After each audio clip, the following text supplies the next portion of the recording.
جبکہ ہر طرف فضا ہموار ہے، جبکہ ہر طرف نیکی کے مواقع میسر ہیں، ایک ایک عبادت کا کئی گنا اجر اور ثواب بڑھا دیا گیا ہے۔ ایسے میں اگر کوئی شخص پھر اپنی اصلاح کے لیے کچھ کر نہ سکے اور پھر رمضان آئے اور ایسا ہی چلا جائے، نہ اس کی زبان بدلے، نہ اس کی نگاہ بدلے، نہ اس کے سننے کی دلچسپیوں میں تبدیلی آئے، اور نہ اس کے لین دین میں اور نہ اس کے معاملات میں، تو گویا اس نے رمضان سے کچھ بھی نہ پایا۔ نبی صلی اللہ علیہ وسلم نے فرمایا، کم من صائم لیس لہ من صیامہ الا الظمأ وکم من قائم لیس من قیامہ الا السحر۔ کتنے ہی روزہ دار ایسے ہیں کہ جن کو اپنے روزے سے سوائے بھوک پیاس کے کچھ بھی حاصل نہیں ہوتا، اور کتنے ہی راتوں کو قیام کرنے والے ایسے ہیں کہ جنہیں راتوں کے قیام سے سوائے رات جگہ کے کچھ بھی حاصل نہیں ہوتا۔ اللہ نہ کرے کہ ہمارا شمار ان لوگوں میں ہو کہ جو رمضان کا پورا مہینہ پائے اور پھر اس سے وہ فائدہ نہ اٹھا سکے جس کے لیے وہ آیا ہے۔ رمضان صرف بھوک پیاس کاٹنے کا مہینہ نہیں ہے، صرف بھوکے رہنے کا نام روزہ نہیں ہوتا، بلکہ روزہ صبر سکھاتا ہے۔ اور جب ہم افطار کرتے ہیں اور طرح طرح کے لذیذ کھانوں سے اپنے آپ کو خوش کرتے ہیں تو وہ شکر کا موقع ہوتا ہے۔ جہاں صبر کرنا باعث اجر ہوتا ہے، وہاں شکر کرنا بھی باعث اجر ہوتا ہے۔ حدیث میں آتا ہے کہ للصائم فرحتان، روزہ دار کے لیے دو خوشیاں ہوتی ہیں، ایک خوشی جو اس کو روزہ افطار کرنے کے وقت حاصل ہوتی ہے، اور ایک خوشی جو اسے اپنے رب کی ملاقات کے وقت حاصل ہوگی۔ تو گویا افطار ایک بہترین خوشی کا وقت۔ کیوں؟ وہ خوشی اس لیے ہوتی ہے کہ سارا دن ہم ایک عبادت کی کیفیت میں ہوتے ہیں، کھانے پینے سے پرہیز کرتے ہیں، ہماری روح پروان چڑھتی ہے، اور جب ایک لمبے وقفے کے بعد کھانے کو کچھ ملتا ہے تو اس کھانے کی ہم قدر کرتے ہیں، اور وہ کھانا ہماری صرف جسم نہیں بلکہ روح کی خوشی کا سبب بھی بنتا ہے۔ ایسے میں انسان واقعی خوش ہوتا ہے، اور ایک پانی پینے کے بعد جو اسے سکون کی کیفیت حاصل ہوتی ہے، اس موقع کی مناسبت سے دعا بھی سکھائی گئی کہ ذهب الظمأ وابتلت العروق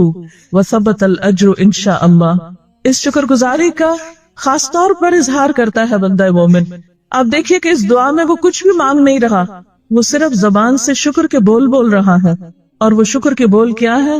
ذهب الظمأ، پیاس چلی گئی، وابتلت العروق، رگیں تر ہو گئی، وثبت الاجر انشاء اللہ، اور اجر ثابت ہو گیا، واقع ہو گیا انشاء اللہ، اگر اللہ نے چاہا۔ تو ایک بندہ مومن جب کھا پی بھی رہا ہوتا ہے تو اس کا دھیان اس کی آخرت کی طرف لگا رہتا ہے۔ اس کی سوچ اور اس کے خیال اور اس کے احساس میں کیا ہوتا ہے کہ جو بھی دن بھر میں نے کوشش اور مشقت کی، میرا رب اسے قبول کر لے، اور جب میں اپنے رب سے ملاقات کروں تو وہ ملاقات واقعی خوشی کا وقت ہو۔ اب دیکھیے کہ افطار اور رب کی ملاقات کو ساتھ ساتھ بیان کیا گیا ہے۔ اللہ کی ملاقات کا وقت بندہ مومن کے لیے انتہائی خوشی کا وقت ہوگا، لیکن یہ خوشی کس کو نصیب ہوگی؟ اسی کو جو ساری زندگی روزہ رکھنا جانے۔ کبھی آپ نے یہ تجربہ بھی کیا ہوگا کہ رمضان کے دنوں میں آپ کو شرعی عذر کی وجہ سے روزہ چھوڑنا پڑتا ہے۔ اس وقت آپ دن میں کچھ نہ کچھ، چاہے پراپر فوڈ نہ بھی لیں، تھوڑا بہت ہی ادھر ادھر سے کچھ لے لیتے ہیں، تو شام کے وقت کھانے کا سارا مزہ خراب ہو جاتا ہے۔ وہ مزہ جو روزہ داروں کو افطار کے وقت آتا ہے وہ آپ کو آ ہی نہیں سکتا، بھلے آپ نے پیٹ بھر کے نہ کھانا کھایا ہو، تھوڑا تھوڑا ادھر ادھر سے کچھ لے لیا ہو۔ بالکل اسی طرح اللہ کے پاس جا کر اللہ کی ملاقات کے وقت کس بندے کو خوشی ہو سکتی؟ اسی بندے کو جو مکمل روزہ رکھ کے آئے، جو اللہ کے سامنے اس حال میں کھڑا ہو کہ یا رب تیری خوشی کی خاطر میں نے یہ بھی چھوڑ دیا اور یہ بھی چھوڑ دیا اور یہ بھی چھوڑ دیا، میں نے وہ سب چھوڑ دیا جو تو نے میرے لیے حرام کیا تھا، میں نے وہ سب چھوڑ دیا جو تجھے ناپسند تھا، میں نے وہ سب اختیار کیا جو تیری خوشی کا تھا۔ اسی وقت وہ صدا اس کو آئے گی، رضی اللہ عنہم ورضوا عنہ، اللہ ان سے راضی ہو گیا اور وہ اس سے راضی ہو گئے۔ کیا یہ خوشی اس کو نصیب ہو سکتی ہے کہ جو اللہ سے ملے اور اللہ اس سے ناراض ہو، اللہ اس پر غضبناک ہو، جو اللہ کے حق مار کر دنیا سے جائے، جو بندوں کے حق مار کر دنیا سے جائے، جو بندوں کو ذلیل کر کے دنیا سے جائے، جو بندوں کو ستا کر دنیا سے جائے؟ کیا وہ بھی اس خوشی کا مستحق ہو سکتا ہے کہ وہ اپنے رب کے سامنے کھڑا ہو؟ کیا وہ ایک مجرم کی حیثیت میں کھڑا نہ ہوگا؟ مسند احمد اور ترمذی میں ایک روایت ہے، رسول اللہ صلی اللہ علیہ وسلم نے فرمایا کہ اللہ تعالیٰ نے مجھے یہ پیشکش کی کہ وہ میرے لیے مکہ کی وادی کو سونا بنا دے اللہ تعالیٰ نے محمد صلی اللہ علیہ وسلم کو یہ آفر دی کہ ہم آپ کے لیے مکہ کی اس وادی کو، ان پہاڑوں کو سونا بنا دیتے ہیں۔ میں نے کہا نہیں اے میرے رب، بلکہ میں یہ چاہتا ہوں ایک دن پیٹ بھر کے کھاؤں اور ایک دن بھوکا رہوں، بس جب میں بھوکا رہوں تو میں تجھ سے تضرع کروں، یعنی میرے اندر کی جو پین ہے اور پینگ ہے، وہ کریو ہے بھوک کی، اور جو تضرع ہے اور جو عاجزی ہے، اس حالت میں تجھ کو پکاروں اور تجھ کو یاد کروں، اور جب میں شکم سیر ہوں تو میں تیری حمد کروں اور تیرا شکر ادا کروں۔ اللہ کے رسول صلی اللہ علیہ وسلم نے اپنے لیے دونوں کیفیات مانگ۔ ہم آپ کی امت سارا سال ہر ایک دن کے بعد ایک دن تو ایسی کیفیت سے نہیں گزرتے، لیکن سال کے 11 مہینوں کے بعد ایک مہینہ ہمیں اسی کیفیت کا تجربہ کرانے کے لیے آتا ہے کہ ہم بھوکے رہ کر، ہم ایک تکلیف اٹھا کر اپنے رب کو انتہائی عاجزی کے حالت میں اور گڑ گڑاتے ہوئے اور پوری طرح متوجہ ہوتے ہوئے اس کو پکارے، کیونکہ جس وقت انسان پیٹ بھرا ہوتا ہے اس پر سستی چھا جاتی، اور جب سستی آتی ہے تو پھر ساتھ ہی نیند بھی آنے لگتی، اور نیند کے وقت انسان کی کیفیات بالکل بدل جاتی۔ وہ توجہ کرنا بھی چاہے تو پوری طرح توجہ نہیں کر سکتا، وہ گڑ گڑانا چاہے بھی تو گڑ گڑا نہیں سکتا، وہ رونا چاہے تو رونا مشکل سے آتا ہے، اس کی دعاؤں میں وہ عاجزی، وہ زاری اور وہ خلوص نہیں ہوتا۔ لہذا روزہ اور رمضان کا مہینہ خاص طور پر، جبکہ صرف ایک انسان اس تجربے سے نہیں گزر رہا ہوتا، بلکہ پورے گھر والے، دوست احباب، رشتہ دار، سب کے سب اس کیفیت سے گزر رہے ہوتے ہیں، اور ہر ایک دوسرے کو نیکی میں سپورٹ دے رہا ہوتا ہے، ایک ماحول قائم کر کے، کیونکہ کوئی بھی پودا اپنے ماحول کے اندر، اپنی خاص زمین پر، خاص علاقے میں زیادہ بہتر طور پر طاقتور ہوتا ہے اور بہتر پھل لاتا ہے اور زیادہ خوبصورت طور پر اگتا ہے۔ تو بالکل اسی طرح رمضان کے مہینے میں جب ہم بہت سارے دوسرے لوگوں کے ساتھ مل کر، متحد ہو کر اس کیفیت سے گزرتے ہیں تو ہماری دعاؤں میں اور ہماری کیفیات میں یقینی طور پر فرق آتا ہے۔ نبی صلی اللہ علیہ وسلم نے اس تجربے کو اپنے لیے مانگا۔ ہم اپنے آپ کو رکھ کر دیکھیں کہ اگر ہمارے سامنے اتنی بڑی پیشکش ہو، اتنی بڑی آفر ہو، تو ہماری تمنا اور طلب کیا ہوگی؟ جسے ایک حدیث میں نبی صلی اللہ علیہ وسلم نے فرمایا کہ ابن آدم کے لیے اگر سونے کی ایک وادی بنا دی جائے تو وہ دوسری کی طلب کرے گا، اور 2 ہوں تو تیسری کی کرے گا، کیونکہ اس کی تو حرص کہیں ختم ہو کے ہی نہیں رہتی۔ لیکن بات یہ ہے کہ انسان کو اللہ کا قرب اختیار کرنے کے لیے بہرحال اپنی مادی ضروریات اور دنیا سے کسی نہ کسی حد تک رخ موڑنا پڑتا ہے، کنارہ کشی کرنی پڑتی ہے، اور اس میں خاص طور پر اپنی ذات کے ساتھ ایسا تجربہ کرنا اور ایسا ایکسپیرینس کرنا، یہ انسان کے لیے تزکیہ نفس اور اسی طرح دل کی قوت کا ذریعہ بنتا ہے۔ رمضان کا مہینہ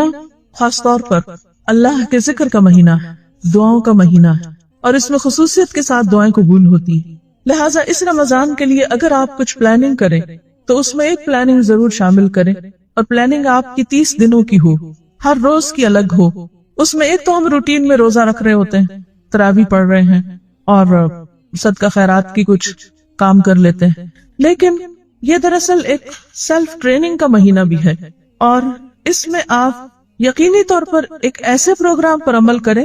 کہ جس سے آپ کو رمضان گزرنے کے بعد یہ احساس ہو کہ واقعی آپ نے کچھ پایا ہے، کچھ حاصل کیا ہے۔ اس کو ایسا ہی تجربہ سمجھے کہ جیسے حج پہ جانے والے حج کے لیے ایک ذہنی تیاری کرتے ہیں، عملی تیاری کرتے ہیں، اور پھر جب وہاں جاتے اور واپس لوٹتے تو خاص کیفیت میں ہوتے۔ حج کے لیے تو ہم جاتے ہیں، لیکن رمضان ہمارے پاس آ رہا، لہٰذا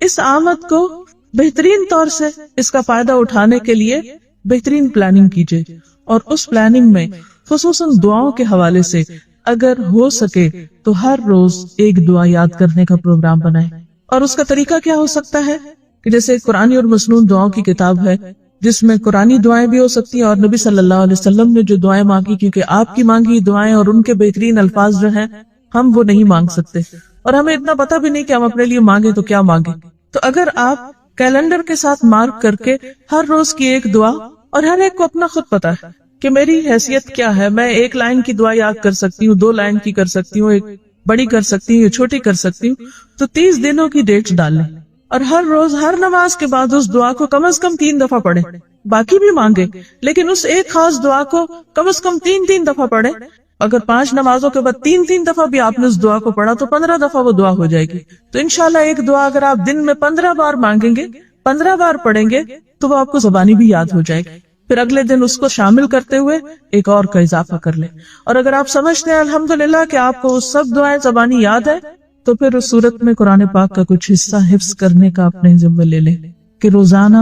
کچھ نہ کچھ حصہ قرآن پاک کا زبانی یاد کرنے کی کوشش کریں. اور یہ جو ہم کہتے ہیں نا کہ ہمیں یاد نہیں ہوتا، وہ یاد ہو سکتا ہے. سب سے پہلے تو اس خیال کو دل سے نکالنے کی ضرورت ہے کہ یاد ہوتا نہیں یا ہو نہیں سکتا. بات یہ ہے کہ ہم نے کوشش بھی کتنی کی، ہم کوشش بھی تو نہیں کرتے. شیطان پہلے ہی مرحلے پر یہ خوف ہمیں دلا کر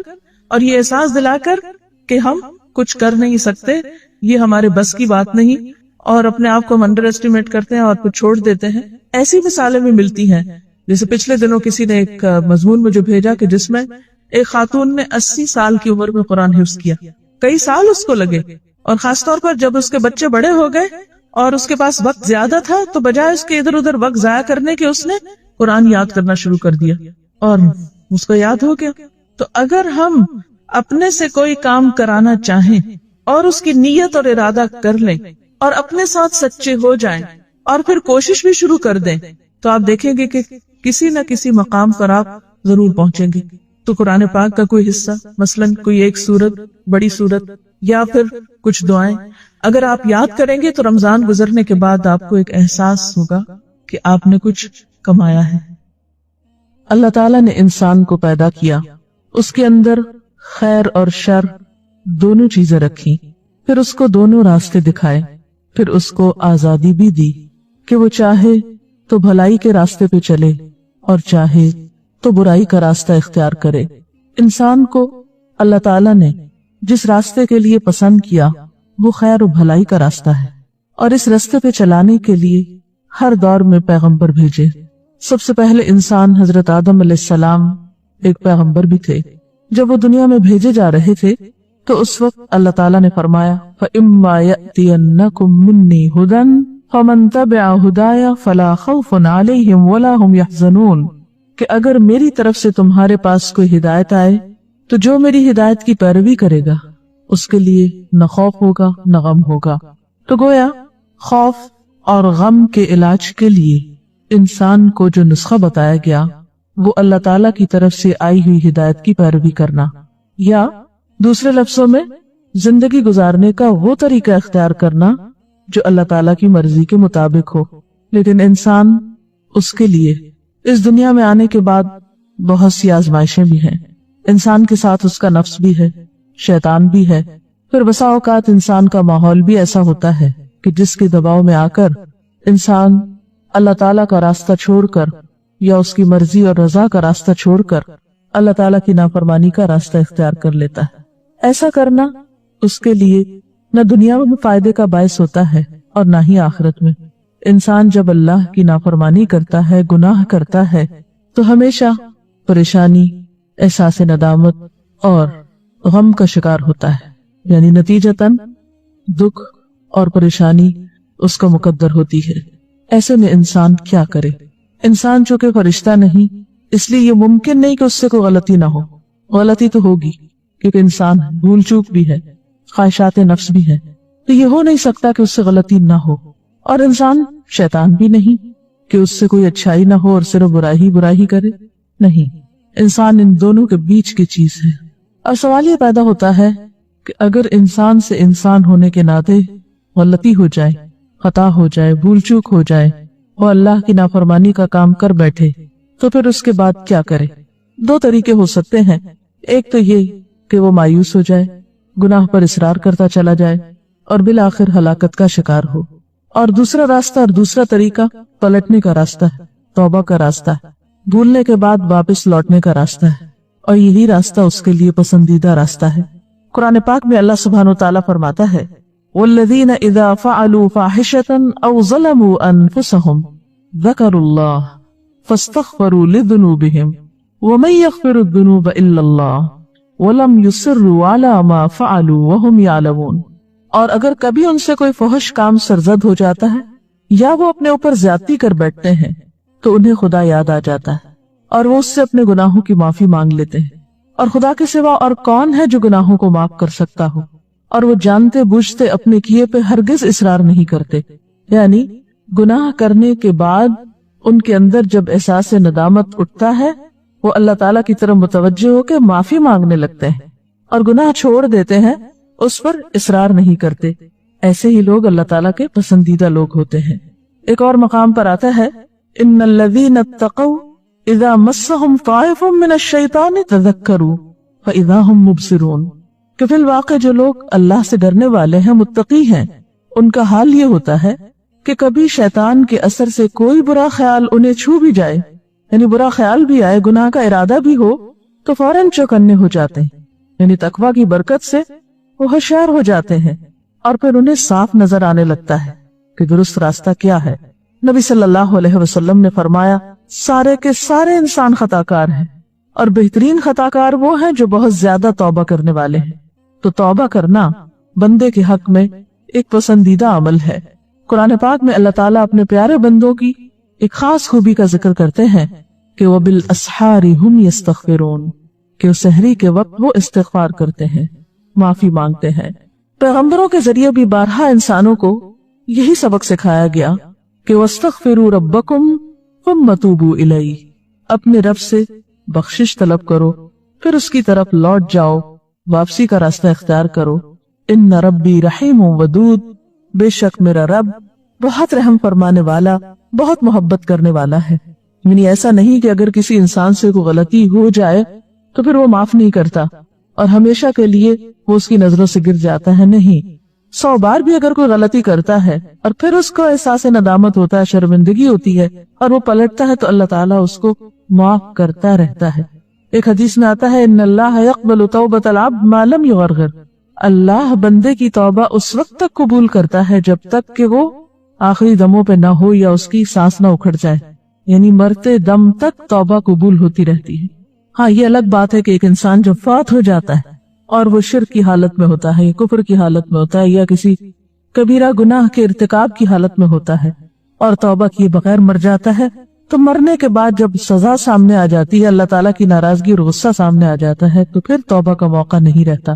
اس لیے ہمیں کبھی بھی اللہ تعالیٰ کی رحمت سے نا امید نہیں ہونا چاہیے، گناہ کتنا بھی بڑا ہو جائے، غلطی کتنی بھی بڑی ہو، لیکن کبھی مایوسی پاس نہ پٹکنے پائے۔ قرآن پاک میں اللہ تعالیٰ فرماتے ہیں یا عبادی الذین اسرفوا علی انفسہم لا تقنطوا من رحمت اللہ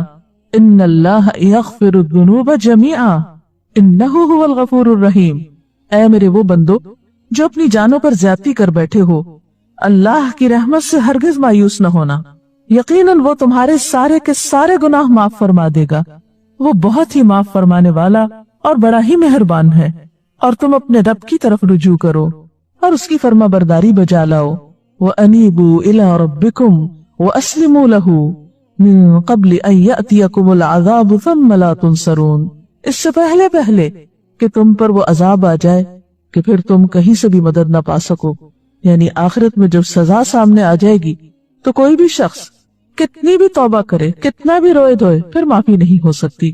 ہاں، جب تک وہ زندہ ہے کتنا بھی بڑا قصور ہے اس کی معافی ہو سکتی ہے۔ اس کا یہ مطلب نہیں کہ انسان جان بوجھ کر غلطی کرنا شروع کر دے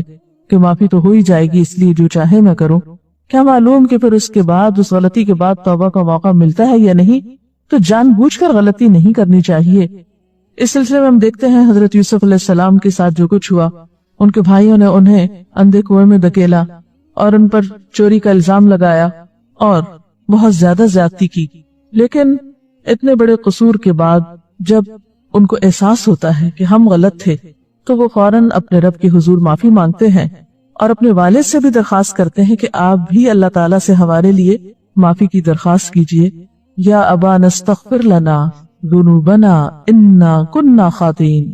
اے ابا جان ہمارے گناہوں کی بخشش کے لیے دعا کیجیے، واقعی ہم بڑے خطا کار تھے۔ اب یہ کوئی چھوٹا جرم نہیں تھا کہ ایک معصوم بچے کو بغیر کسی جرم کے کنویں میں پھینکا گیا اور اس پر چوری کا الزام بعد میں لگایا گیا، لیکن جب احساس ہوا تو پھر توبہ کر لی۔ تو ان کے والد نے بھی ان کے لیے پھر کیا کہا تھا؟ قال سوف استغفر لکم ربی، کہ میں جلد ہی تمہارے لیے استغفار کروں گا، انہ هو الغفور الرحیم، بے شک وہ بخشش فرمانے والا مہربان ہے، یعنی وہ ضرور معاف کر دے گا۔ اور پھر ایک گناہ ہو یا زیادہ ہو، چھوٹا گناہ ہو یا بڑا گناہ ہو، توبہ کرنا